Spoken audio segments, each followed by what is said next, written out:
మనకి టెంపుల్స్లో చేసే విధంగా పులిహోర ఈజీగా ఇంట్లోనే అదే టేస్ట్గా ఎలా చేసుకోవాలో చూపించేస్తానండి. ముందుగా పులిహోర పౌడర్ రెడీ చేసుకుందాము. ఒక బాండిల్లో 1 గ్లాస్ పచ్చెనిపప్పు, 1/4 గ్లాస్ జీలకర్ర, 1/4 గ్లాస్ కన్నా కొంచెం తక్కువ మిరియాలు, కొన్ని ఎండుమిర్చి వేసుకొని గోల్డెన్ బ్రౌన్ కలర్లో వచ్చే వరకు వేయించుకోవాలి.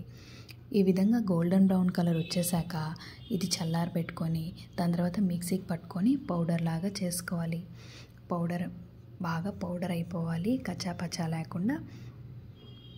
వీడియోలో చూపించిన విధంగా పౌడర్గా చేసి పక్కన పెట్టుకొని దాని తర్వాత ఒక బాండిల్ తీసుకొని అందులో కొంచెం నూనె వేసుకొని, నూనె దండిగానే పడుతుంది పులిహోరకి, కొంచెం దండిగానే వేసుకోండి. ఆవాలు, జీలకర్ర, కొంచెం పచ్చెనిపప్పు వేసి బాగా వేయించుకోవాలి. దాని తర్వాత శనక్కాయ గింజలు, ఇంకా సన్నగా కట్ చేసుకున్న పచ్చిమిర్చి, ఎండుమిర్చి, కొంచెం పసుపు, కొంచెం ఉప్పు వేసి బాగా వేయించుకోవాలి. మీడియం ఫ్లేమ్లో పెట్టుకొని వేయించుకోండి. పప్పు అనేది మాడిందంటే టేస్ట్ బాగుండదు. మీడియం ఫ్లేమ్లో పెట్టుకొని ఎర్రగా వచ్చే వరకు వేయించుకోవాలి. వేయించుకునేసాక లాస్ట్లో ఈ పప్పు దింపే ముందు కొంచెం కరివేపాకు, మీకు కావాలంటే కొత్తిమీర కూడా యాడ్ చేసుకోవచ్చు. నేను కొత్తిమీర వేయట్లేదు.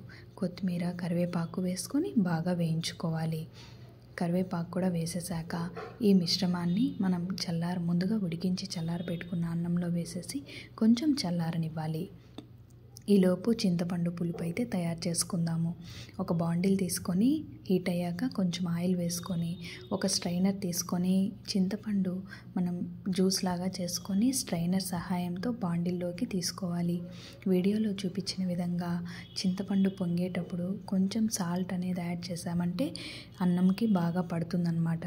చూడండి, ఈ విధంగా గట్టి పడిపోయాక ఈ జ్యూస్ని అన్నంలో వేసుకొని మొత్తం కలుపుకునేయాలి. ఉంటలు లేకుండా చింతపండు అనేది అన్నం అంతా పట్టేలాగా కలుపుకోవాలి.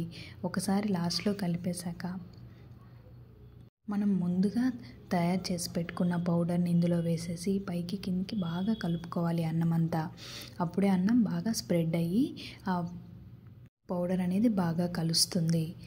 ఇక అమ్మవారికి నైవేద్యం పెట్టడమే ఆలస్యం. చాలా అంటే చాలా బాగుంటుంది. Thank you for watching.